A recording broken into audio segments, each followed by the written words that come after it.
पाप करने के परिणाम। आज हर कोई पाप करता है।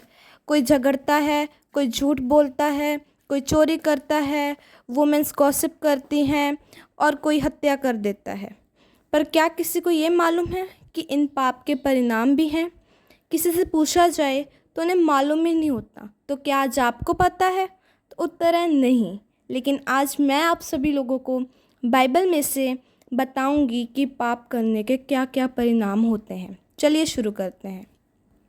लिखा है, जब राजा दाऊद ने पाप किया था तो उसने व्यभिचार का पाप किया था। तो प्रभु ने उसे कहा है कि मैं तुम्हें बहुत कुछ देने वाला था। प्रभु ने ये नहीं कहा कि मैं तुम्हें बहुत कुछ दूंगा।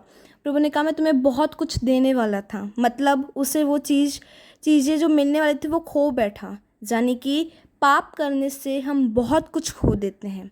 तो दूसरी ओर परमेश्वर ने ये भी कहा है कि जब उसने पाप किया तो उसने यहोवा की आज्ञा को तुच्छ जाना, उसके दृश्य में बुरा काम किया, यहोवा को तुच्छ जाना।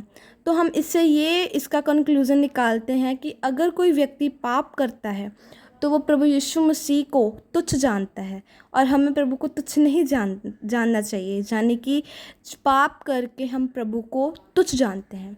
तीसरा ये है कि परमेश्वर ने दाऊद को श्राप दिया था। उसके घर पर विपत्ति डाली थी, उसके घराने पर तलवार चली थी, उसे भागना पड़ा था। यानी हम इससे ये कंक्लूज़न निकालते हैं कि अगर कोई पाप करता है तो उस पर से श्राप भी आते हैं और दुख भी आते हैं। हालेलुया। तो हमें पाप इसलिए नहीं करना चाहिए क्योंकि उससे दुख आते हैं, श्राप आते हैं। दाऊद ने पश्चाताप किया था लेकिन उसकी नामधराई नहीं मिटी थी। आज बहुत से लोग, कोई चोरी कर देता है, कोई पाप कर देता है और तुरंत सोचता भी नहीं है। लेकिन क्या आपको पता है कि जो चीज़ पाप के द्वारा उत्पन्न हुई होती है वो मनुष्य को सुख नहीं देती।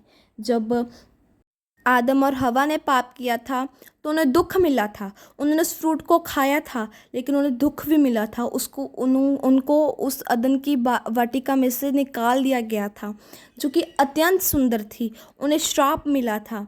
तो हमें पाप नहीं करना चाहिए मेरे प्रियो, क्योंकि पाप के परिणाम है। लेकिन अगर आप प्रभु की आज्ञा मानते हैं तो कोई श्राप आपके जीवन का हिस्सा नहीं।